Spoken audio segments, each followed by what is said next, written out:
തമിഴ്നാട് രാഷ്ട്രീയത്തെ ഇളക്കിമറിക്കുകയാണ് BJP നേതാവ് അണ്ണാമലൈ. അതിനൊപ്പം തമിഴരുടെ ദളപതിയായ വിജയ് കൂടി വിജയ് വെട്രി കഴകമെന്ന രാഷ്ട്രീയ പാർട്ടി പ്രഖ്യാപിച്ച് രംഗത്ത് വന്നിരിക്കുന്നു. തമിഴ്നാട് രാഷ്ട്രീയത്തെ എങ്ങനെയാണ് ഈ രണ്ട് യുവ നേതാക്കൾ ഇനി സ്വാധീനിക്കാൻ പോവുക? അണ്ണാമലൈ നന്നായിട്ട് സ്വാധീനിക്കുന്നുണ്ട്. വിജയുടെ സ്വാധീനം ഈ സിനിമയിലുള്ളപ്പോൾ ഉള്ള സ്വാധീനവും സിനിമ നിർത്തിയിട്ട് പുറത്തിറങ്ങിക്കഴിഞ്ഞുള്ള സ്വാധീനവും തമ്മിൽ വ്യത്യാസമുണ്ട്. വിജയ് ഇപ്പോൾ ചെയ്യുന്നതായിട്ട് അദ്ദേഹം പ്രഖ്യാപിച്ചിരിക്കുന്നത് ഇപ്പോൾ കയ്യിലുള്ള സിനിമകളെല്ലാം തീർത്തിട്ട് രാഷ്ട്രീയത്തിലേക്ക് ഇറങ്ങും, എന്നിട്ട് 2026 അസംബ്ലി തിരഞ്ഞെടുപ്പിൽ നോക്കാം. അതുവരെയൊക്കെ ഈ ആവേശവും ടെമ്പോ നിൽക്കുമോ എന്നുള്ളൊരു ചോദ്യമാണ്. കാരണം ഒരു സിനിമാ താരത്തിൻ്റെ പോപ്പുലാരിറ്റി അദ്ദേഹത്തിൻ്റെ സിനിമയിലൂടെയാണ്. സിനിമാ ഇതരമായ ആക്ടിവിറ്റീസ് വലുതായിട്ട് വിജയ് ചെയ്തതായിട്ട് കാണുന്നില്ല. അതുകൊണ്ടാണ് MGR ഒഴിച്ച് മറ്റ് സിനിമാ നടന്മാരൊക്കെ സക്സസ്ഫുൾ ആവാതെ പോയത്. MGR ഒരുപാട് സാമൂഹ്യ പ്രവർത്തനം നടത്തുമായിരുന്നു. അദ്ദേഹത്തിൻ്റെ കരിയർ ടോപ്പിൽ നിൽക്കുമ്പോൾ പോലും പാവങ്ങൾക്ക് അരി വിതരണം, അത് ഇത് പഠിക്കാനുള്ള സഹായം, ഇതെല്ലാം MGR ചെയ്തുകൊണ്ടിരുന്നു. അപ്പോൾ MGRന് വലിയൊരു മാസ് ബേസ് സിനിമ ഇല്ലെങ്കിൽ പോലും ഉണ്ട്. സിനിമ അദ്ദേഹത്തെ തിരിച്ചറിയുന്ന ആൾക്കാരുടെ എണ്ണം കൂട്ടി എന്നുള്ളതല്ലാതെ സിനിമ കൊണ്ട് വേറെ പ്രയോജനം അദ്ദേഹത്തിന് ഉണ്ടായിട്ടില്ല.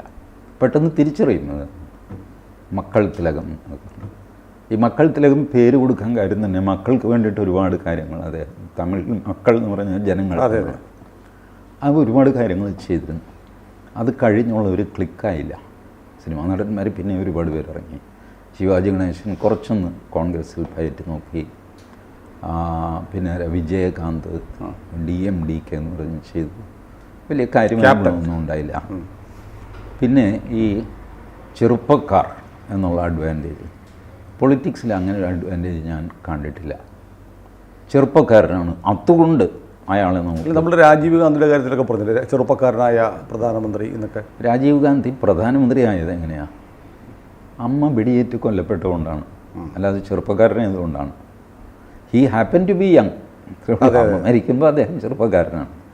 അതല്ലാതെ ചെറുപ്പക്കാരനായതുകൊണ്ട് ഇദ്ദേഹത്തെ ഇഷ്ടപ്പെട്ട ആളുകൾ വോട്ട് ചെയ്തതല്ല. രാഹുലിനെ കുറിച്ച് പറയുന്നുണ്ട്. രാഹുലിന് ഗതി പിടിക്കുന്നില്ലല്ലോ.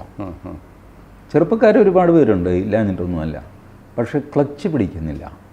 രാജസ്ഥാനിൽ സച്ചിൻ പൈലറ്റ് അങ്ങേര് പഠിച്ച പണി 18 നോക്കിയിട്ട് ഗെഹ്ലോട്ടിനെ സക്സസ്ഫുള്ളി വെല്ലുവിളിക്കാൻ സാധിക്കില്ല. ചെറുപ്പക്കാർ പുലർന്നു പോയിട്ട് പരാജയപ്പെട്ടു. ഇപ്പുറത്ത് മധ്യപ്രദേശിൽ ജ്യോതിരാദിത്യ സിന്ധ്യ, അയാൾ കളിച്ചെന്താ പിന്നെ കളം മാറിയിട്ട് BJPയിലേക്ക് കയറി കേന്ദ്രമന്ത്രിയൊക്കെ ആയിട്ട് സുഖമായിട്ട് ജീവിക്കുന്നു. ചെറുപ്പക്കാർക്ക് രാഷ്ട്രീയത്തിൽ പ്രത്യേകിച്ചൊരു അഡ്വാൻറ്റേജ് ഇല്ല. ഒരു കാര്യം, അവർ ചെറുപ്പമായതുകൊണ്ട് അവർ കൂടുതൽ എനർജറ്റിക് ആയിരിക്കും. പ്രായമായ ആൾ ഒരു 6 മണിക്കൂർ ഒക്കെ പൊതുരംഗത്ത് പ്രവർത്തിക്കുന്നുണ്ടെങ്കിൽ ഇവർക്ക് 10-12 മണിക്കൂർ പ്രവർത്തിക്കാൻ പറ്റും. പക്ഷേ ഈ തന്ത്രങ്ങളുടെ കാര്യത്തിൽ ഇവരുടെ 12 മണിക്കൂർ തന്ത്രം വെറും 10 മിനിറ്റ് കൊണ്ട് ഈ കളവൻ പൊളിച്ചു കളയും. കളവന്മാരെ രാഷ്ട്രീയത്തിൽ അണ്ടർ എസ്റ്റിമേറ്റ് ചെയ്യരുത്. വിശ്വവിഖ്യാത കളവന്മാരെ കൊണ്ട് നിറഞ്ഞതാണ് ഇന്ത്യൻ രാഷ്ട്രീയം. ലോകരാഷ്ട്രീയം അങ്ങനെ തന്നെയാണ്. ലോകരാഷ്ട്രീയം അങ്ങനെയാണ്. ജോ ബൈഡൻ നേരെ നടക്കാൻ പോലും മേലെ. അതെ. എന്നിട്ട് അങ്ങനെ അമേരിക്കൻ പ്രസിഡൻ്റാണ്. ട്രംപും അങ്ങനെ തന്നെയായിരുന്നു. അമേരിക്കയിൽ എന്താ ചെറുപ്പക്കാരില്ലേ? അതുകൊണ്ട് അത് വലിയ കാര്യമൊന്നുമില്ല. അപ്പോൾ ചെറുപ്പത്തിൻ്റെ അഡ്വാൻറ്റേജ് എന്നൊക്കെ പറയുന്നതിൽ വലിയ കഥയില്ല. പക്ഷേ അവർക്ക് ഇൻറ്റേർണലി അവരുടെ എനർജി കൂടുതലുള്ളതുകൊണ്ട് പ്രവർത്തിക്കാൻ പറ്റും. പിന്നെ വിജയിയെ ഇപ്പോൾ BJP സർവാത്മന സ്വാഗതം ചെയ്തിട്ടുണ്ട്, കൊള്ളാം എന്നൊക്കെ പറഞ്ഞു. BJP പ്രതീക്ഷിക്കുന്നത് വിജയ് മെല്ലെ BJPയുമായിട്ട് അലൈൻ ചെയ്യും, അങ്ങനെ BJPക്ക് പ്രയോജനം ഉണ്ടാകും. പക്ഷേ ഗ്രൗണ്ട് ലെവലിൽ അത് ശരിയാവില്ല. വിജയ് ഒരു 2-3 വർഷം മുമ്പ് പല കോൺട്രവേഴ്സിയിലും ചെന്ന് ചാടി. അന്ന് സോഷ്യൽ മീഡിയയാണ് വിജയുടെ യഥാർത്ഥ പേരെടുത്ത് പുറത്തിടുന്നത്. ജോസഫ് വിജയാണ്. ഹിന്ദുക്കളെ അപമാനിക്കുക, അമ്പലത്തെ അപമാനിക്കുക, ഇങ്ങനെ ചില പ്രവൃത്തികൾ സിനിമയിലോ അതോ സംസാരിക്കുമ്പോഴൊക്കെ വന്നു.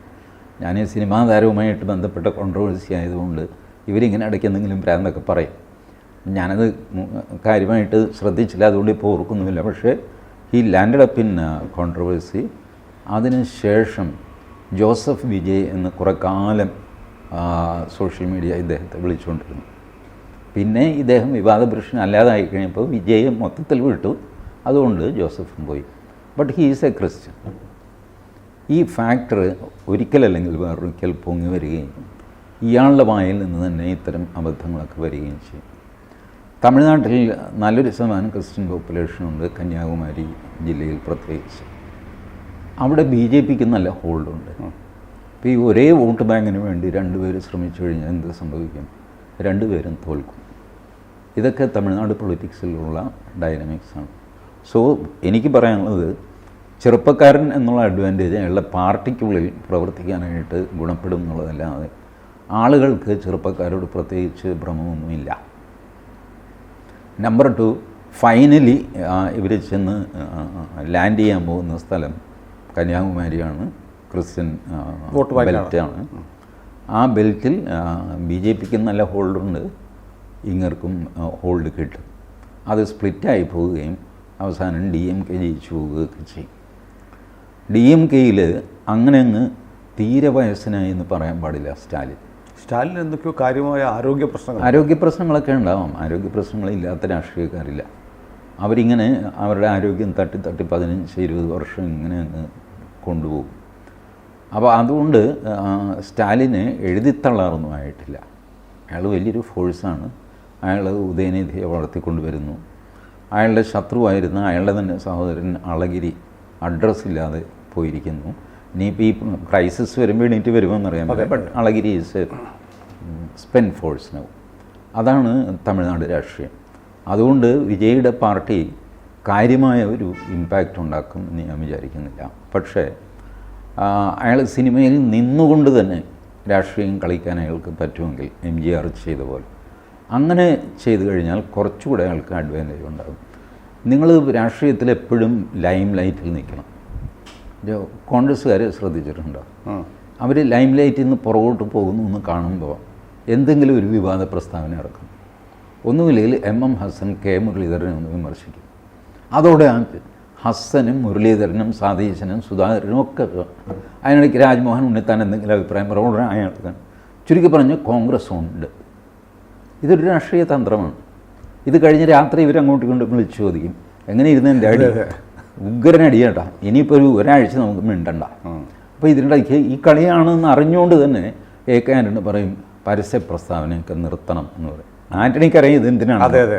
അപ്പോൾ ആൻ്റണിയും ഇതിൻ്റെ കൂടെ ലൈം ലൈറ്റിൽ ആൻ്റണിക്ക് ഒരു സ്പേസ് കിട്ടും. അപ്പോൾ പരസ്പര പ്രസ്താവന നിർത്തിവെക്കണം എന്ന് പറഞ്ഞുകൊണ്ട് ആൻ്റണി ഒരു പരസ്യ പ്രസ്താവന, അല്ലെങ്കിൽ പുള്ളിക്ക് ഇവരെ ഫോൺ ചെയ്ത് പറഞ്ഞാൽ പോരെ, അലമ്പുണ്ടാക്കാതെ പറഞ്ഞാൽ പോരെ, പറയില്ല, പരസ്യ പ്രസ്താവന നടത്തും. എന്തിന്?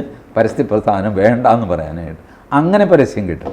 ഇതാണ് രാഷ്ട്രീയക്കാരുടെ ടെക്നിക്ക്. അപ്പോൾ അങ്ങനെ ലൈം ലൈറ്റിൽ നിൽക്കേണ്ട ഒരു ആവശ്യമുണ്ട്. അതല്ലെങ്കിൽ മറ്റു ഇപ്പോൾ രജനീകാന്ത് വിജയേക്കാൾ എത്രയോ ഒരു 10 times പോപ്പുലാരിറ്റി രജനീകാന്തിനുണ്ട്. ക്ലിക്ക് ചെയ്തില്ല. അദ്ദേഹം രാഷ്ട്രീയ പാർട്ടി ഉണ്ടാക്കാൻ വരെ പോയിട്ട് പിന്നെ വേണ്ടാന്ന് വെച്ചു. കാരണം ക്ലിക്ക് ചെയ്യില്ല. കമലഹാസൻ എന്തോ ഏടാകൂടം ഉണ്ടാക്കിയില്ലേ? കമലഹാസൻ എന്താ കുറഞ്ഞ പോപ്പുലാരിറ്റിയാണോ കമലഹാസന്? തമിഴ്നാട്ടിൽ മാത്രമല്ല കേരളത്തിൽ. പക്ഷേ പച്ച പിടിച്ചില്ല. കാരണം എന്താണെന്ന് വെച്ച് കഴിഞ്ഞാൽ കമലഹാസൻ സിനിമയിൽ ഒരു 3-ാം സ്ഥാനം 4-ാം സ്ഥാനമൊക്കെ പുറകോട്ട് പൊയ്ക്കൊണ്ടിരുന്നു. രജനീകാന്ത് നോക്കിക്കഴിഞ്ഞപ്പോൾ ഇത് രണ്ടും കൂടെ കൊണ്ടുപോകാൻ പറ്റില്ല. ഒന്നുകിൽ സിനിമ പോവും അല്ലെങ്കിൽ രാഷ്ട്രീയം പോവും. രജനീകാന്ത് ഇപ്പോഴും തുനിഞ്ഞിറങ്ങിക്കഴിഞ്ഞാൽ തമിഴ്നാട്ടിലെ നമ്പർ 1 നടൻ രജനീകാന്ത് തന്നെയാണ്. ഇവരൊക്കെ ഉള്ളപ്പോഴും ഈ വിജയ് ഇവരൊക്കെ ഉള്ളത് അങ്ങനെയാണ് number 1. So he decided let me be in film. അദ്ദേഹം രാഷ്ട്രീയത്തിലേക്ക് വന്നുകൂടായികയൊന്നുമില്ല. പക്ഷേ തൽക്കാലം അദ്ദേഹം നിയന്ത്രിച്ചു. രജനീകാന്തിൻ്റെ ഒരു ഗുണം, ഒരു സാധനം ഗുണം പിടിക്കില്ല എന്ന് കണ്ടു കഴിഞ്ഞാൽ പുള്ളി അത് സത്യസന്ധമായിട്ട് പറഞ്ഞത് അവസാനിപ്പിക്കും. ഇൻറ്റഗ്രിറ്റി, ഓണസ്റ്റി, ഇതൊക്കെ ഇദ്ദേഹത്തിൻ്റെ ഗുണങ്ങളാണ്. വിജയ് അതിന് പ്രൂവ് ചെയ്യാനിരിക്കുന്നതേ ഉള്ളൂ. അതിനു മുമ്പ് വിജയ് ഈ മതപരമായ കോൺട്രവേഴ്സിയിൽ ചെന്ന് ചാടിക്കഴിഞ്ഞാൽ ഒരു രാഷ്ട്രീയക്കാരന് ക്രെഡിബിലിറ്റി പോകും. ഈ അല്പം മതവുമായിട്ട് ബന്ധപ്പെട്ട രാഷ്ട്രീയം കളിച്ച് ജയിച്ച ഏക പാർട്ടി BJP ആണ്. കേരളത്തിൽ മുസ്ലിം ലീഗ് പോലും മതക്കാർഡ് കളിക്കാറില്ല. കമ്മ്യൂണൽ കാർഡല്ല, കമ്മ്യൂണിറ്റി കാർഡാണ് അവർ. മുസ്ലിങ്ങൾക്ക് സംവരണം വേണം, മുസ്ലിങ്ങൾക്ക് അത് വേണം, ഇത് വേണം എന്നൊക്കെ പറയും. ഹിന്ദുക്കളെ പറ്റിയോ ക്രിസ്ത്യാനികളെ പറ്റിയോ ഒരു മോശം വാക്ക് അറിയാതെ പോലും അവരുടെ വായിന്ന് വീഴില്ല.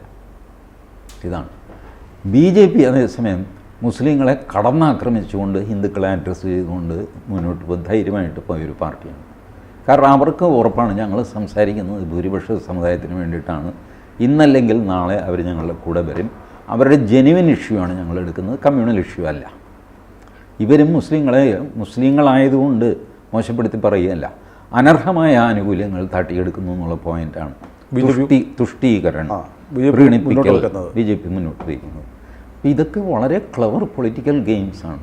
വിജയ് എന്ന് പറയുന്ന ചെറുപ്പക്കാരൻ എത്ര കണ്ടറിയാം, തമിഴ്നാട് പൊളിറ്റിക്സ് എത്ര കണ്ടറിയാൻ പറ്റും. ഒരു ആൾക്കൂട്ടത്തെ കണ്ട് ഭ്രമിച്ചിട്ട് രാഷ്ട്രീയത്തിലേക്ക് ഇറങ്ങിക്കഴിഞ്ഞാൽ, ഞാനേതായാലും I wish him all the best. But എവിടം വരെ പോകുന്നുള്ളത് അദ്ദേഹം ഫീൽഡിൽ ഇറങ്ങിക്കഴിഞ്ഞാൽ അറിയാൻ പറ്റുള്ളൂ.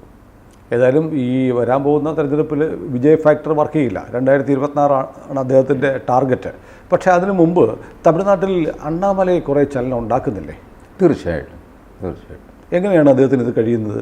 ഈ നേരത്തെ TG പറഞ്ഞ പോലെ ഗ്രൗണ്ട് ലെവലിൽ വലിയ ബന്ധങ്ങളൊന്നും ഇല്ലാത്ത ഒരു പോലീസ് ഓഫീസർ വളരെ പെട്ടെന്ന് രാഷ്ട്രീയത്തിലേക്ക് വരുന്നു, തമിഴ്നാടിനെ ആകെ ഇളക്കി മറിക്കുന്നു, ഏറ്റവും പോപ്പുലാരിറ്റിയുള്ള ഒരു നേതാവായി മാറുന്നു. അല്ല, തമിഴ്നാട്ടിൽ സംബന്ധിച്ചത് ഈ പഴയ BJP നിരന്തരം പരാജയപ്പെട്ട് കഴിയുമ്പോൾ നിരാശയാവും, വേറെ എന്തെങ്കിലും മാർഗം നോക്കാമെന്നൊക്കെ വരും. അങ്ങനെ BJPക്കുള്ളിൽ ഒരു DMK അനുകൂല BJPയും ADMK അനുകൂല BJPയും ഉണ്ടായി. ഇവരുമായിട്ട് അണ്ടർ ഹാൻഡ് ഡീലിങ്സ് നടത്തുക, തെരഞ്ഞെടുപ്പ് സമയത്ത് വോട്ട് മറിച്ചു കൊടുക്കുക, ഇങ്ങനെയൊക്കെ ഉള്ള ക്രെഡിബിലിറ്റി കളഞ്ഞ സാധനം. അണ്ണാമലൈ വന്നിട്ട് ആദ്യം ചെയ്തത് ഇവരെല്ലാം പിടിച്ച് പുറത്ത് കളഞ്ഞു, ക്ലീൻ ചെയ്തു, നിർദ്ദയം പിടിച്ച് പുറത്ത് കളഞ്ഞു, വൃത്തിയാക്കി. അതിൻ്റെ പേരിൽ അണ്ണാമലൈക്ക് ഒരുപാട് പെണ്ണുകേസ് വരെ നേരിടേണ്ടി വന്നു. ഒരു സ്ത്രീ TV വന്നിട്ട് ആരോപണമൊക്കെ ഉന്നയിച്ചു, പക്ഷേ അയാൾ കുലുങ്ങിയില്ല. അത് കഴിഞ്ഞിട്ട് AIADMKയുമായിട്ട് ചേരുക എന്നുള്ളതായിരുന്നു കേന്ദ്രത്തിൻ്റെ ഒരു പദ്ധതി. അണ്ണാമലൈ അത് പറ്റില്ല എന്ന് തീർത്ത് പറഞ്ഞു. സക്സസ്ഫുള്ളായിട്ട് അമിത്ഷായുമായിട്ട് നെഗോഷിയേറ്റ് ചെയ്ത് അമിത്ഷായെ ബോധ്യപ്പെടുത്തി എന്തുകൊണ്ട് AIADMK ഗുണകരമല്ല. അപ്പോൾ എല്ലാവർക്കും മനസ്സിലായി അണ്ണാമലൈ ഈസ് ദ ബോസ്. അതൊരു സിഗ്നലായിരുന്നു. പിന്നെ എവരിബഡി ഫെൽ ഇൻ ലൈൻ, ഇദ്ദേഹത്തെ ചോദ്യം ചെയ്യാൻ സാധ്യമല്ല എന്നുള്ള സ്ഥിതി.